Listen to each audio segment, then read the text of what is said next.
오늘 본문은 세례 요한의 이야기입니다.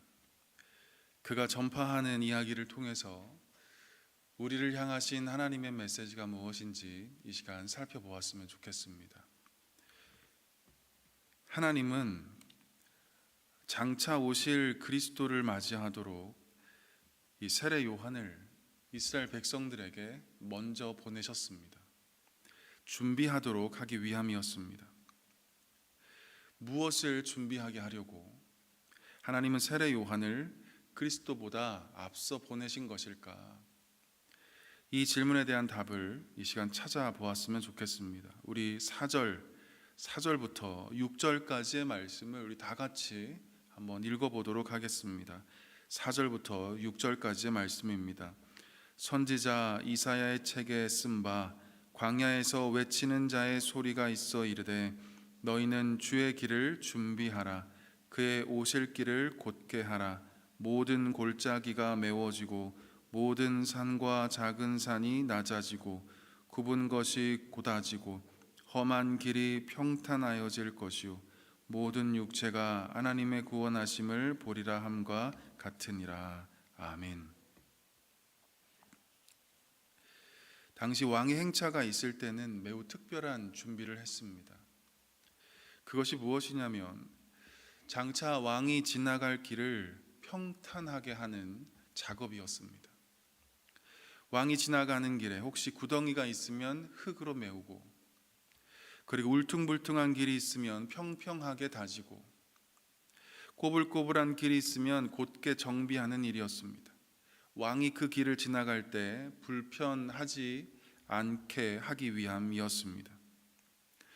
오늘 본문 4절을 보시면 세례 요한이 이스라엘 백성들을 향해서 이렇게 외칩니다. 너희는 주의 길을 준비하라. 그의 오실 길을 곧게 하라 말씀합니다. 이 말은 물리적인 땅을 평탄하게 만들라는 뜻이 아닙니다. 진짜 골짜기를 흙으로 덮어서 메우고 작은 산을 깎아서 평지로 만들라는 의미도 더더욱 아닙니다. 장차 오실 예수 그리스도를 우리의 이 마음에 잘 모실 수 있도록 내 마음의 길을 잘 준비하라는 말씀입니다. 우리 안에 죄로 인해서 깊게 패인 구덩이가 있으면 회개함으로 잘 메꾸라는 말씀입니다. 이 내면 안에 거칠게 솟아있는 울퉁불퉁한 죄와 허물이 있다면 회개를 통해서 평탄하게 만들라는 뜻입니다. 세속적인 가치관에 물들어서 꼬불꼬불하게 변해버린 변질된 신앙과 그리고 왜곡된 믿음이 내 안에 있다면 회개를 통해서 곧게 펴라는 뜻입니다.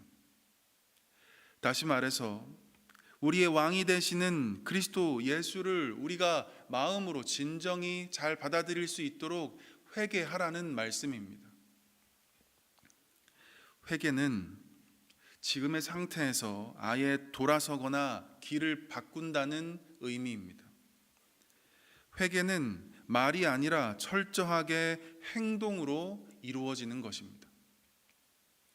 하나님이 죄라고 말씀하실 때 그 말씀을 인정하고 그래서 나의 잘못을 하나님께 고백할 뿐만이 아니라 바로 행동으로 돌이키는 매우 구체적인 의지적 결단이 바로 회개입니다. 우리가 너무나 잘 알고 있는 가룟 유다는 자신의 잘못을 인정합니다. 뉘우칩니다. 반성하죠. 그러나 가룟 유다는 자신의 잘못에 대해서 후회만 할 뿐 하나님께 돌아서는 회개는 하지 않습니다. 반면 베드로는 어떻습니까? 베드로도 가룟 유다처럼 자신의 잘못을 인정합니다.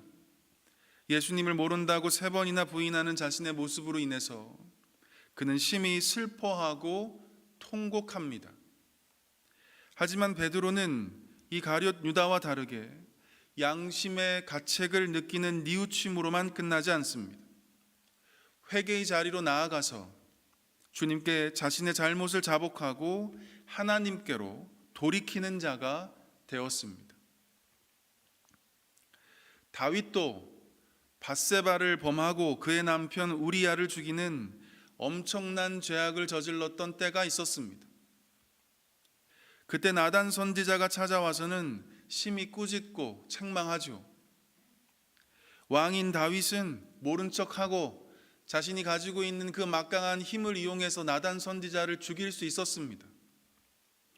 그러나 다윗은 자신의 잘못을 인정합니다. 뉘우치죠.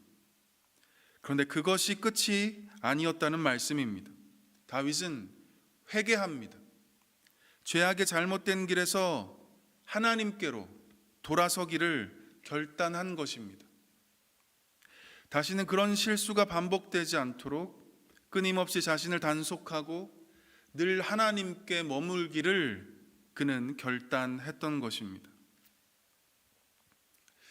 사랑하는 성도 여러분, 그리스도를 맞이하기 위한 우리의 준비는 늘 회개의 삶을 살아가야 한다는 것입니다.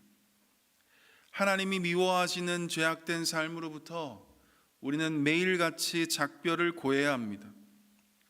죄로부터 분리될 수 있도록 구체적인 결단과 행동을 실천해야 합니다. 죄악된 고리를 끊을 수 있도록 우리는 늘 주님께 도움을 구함과 동시에 우리는 죄악된 환경을 끊어버리기 위한 매우 과감한 노력과 그리고 수고가 필요하다는 것을 오늘 본문은 우리에게 말씀해 주고 있는 것입니다. 저와 여러분 모두 회개에 합당한 열매를 맺을 수 있기를 주의 이름으로 간절히 축복합니다. 이어서 세례 요한은 7절에서 이렇게 말씀합니다. 요한이 세례받으러 나아오는 무리에게 이르되 독사의 자식들아 누가 너희에게 일러 장차 올 진노를 피하라 하더냐. 우리가 읽진 않았지만 이 평행 본문인 이 마태복음 3장 7절을 읽어보시면 세례 요한이 누구에게 이 독사의 자식들아 라고 이야기를 했는지 매우 구체적으로 언급해주고 있습니다. 바리새인들 그리고 사두개인들을 향해서 이 세례 요한은 독사의 자식들이라고 말하고 있는 것을 우리는 확인할 수 있습니다. 왜 그들에게 이런 말을 했을까? 왜냐하면 그들은 말뿐이었기 때문입니다. 머리에 죄를 뿌리면서 자신의 죄를 고백할 뿐 아직도 그들은 죄악된 삶으로부터 돌아서는 회개는 하지 않고 있었기 때문입니다. 아직도 그 추한 삶에 머물러 있었던 것이죠. 그래서 세례 요한은 말만 하고 행동하지 않는 그들을 보면서 독사의 자식들이라고 호통을 치고 있었던 것입니다. 그러면서 세례 요한은 9절에서 이렇게 말합니다. 9절 말씀 우리 다 함께 읽어보도록 하겠습니다. 이미 도끼가 나무 뿌리에 놓였으니 좋은 열매 맺지 아니하는 나무마다 찍혀 불에 던져지리라. 너희가 회개하지 않으면 심판받게 될 것임을 매우 엄히 경고하는 메시지입니다. 계속해서 죄의 낙을 즐기고 계속해서 죄의 자리에 머물러 있고 계속해서 행동이 아닌 말뿐인 회개로만 그친다면 슬피 울며 이를 가는 때가 너희에게 반드시 임하게 될 거라는 말씀입니다. 사랑하는 성도 여러분, 사실 이 독사의 자식들이라고 듣고 있는 그때가 회개할 절호의 기회인 것입니다. 이미 도끼가 나무 뿌리에 놓였다는 그 무시무시한 심판의 메시지를 듣고 있는 그때가 바로 돌이킬 수 있는 절호의 찬스인 것입니다. 그런데 우리가 잘 아는 것처럼 이 바리새인들과 사두개인들은 이 세례 요한의 말을 듣지 않습니다. 회개할 수 있는 그 기회를 놓쳐버린 것이죠. 저와 여러분에게도 회개할 수 있는 기회를 우리 주님이 주실 때 그 기회를 꼭 붙드실 수 있기를 바랍니다. 왜냐하면 이 세례 요한이 독사의 자식들이라고 말했던 그 책망의 말도 듣지 못하는 때가 온다면 주님의 그 무시무시한 심판의 칼날을 우리는 면할 수 없기 때문입니다. 오늘 하루 이미 도끼가 나무 뿌리에 놓였다는 이 심판의 메시지가 그 누구를 향한 말씀이 아니라 곧 나에게 향하신 주님의 엄중한 경고인 줄 알고 반복적인 죄악된 삶에서 돌아설 수 있기를 바랍니다. 말뿐인 회개가 아니라 구체적인 행동과 실천으로 회개에 합당한 열매를 맺을 수 있기를 주님의 이름으로 간절히 축원드립니다. 기도하겠습니다. 거룩하신 하나님 아버지, 오늘도 우리의 왕이신 하나님을 우리의 중심에 모시며 살아갈 수 있도록 죄악된 삶으로부터 과감히 돌아서게 하여 주옵소서. 우리가 연약하다는 것을 너무나 잘 알기에 이 시간 주님께 간구하오니 우리가 죄에 대하여 피 흘리면서까지 싸울 수 있도록 우리에게 능력을 주시고 믿음의 순종과 의지를 더하여 주옵소서. 이 시간 우리가 주님께 드리는 모든 기도 제목들 주님께서 낱낱이 들어 응답하여 주옵소서.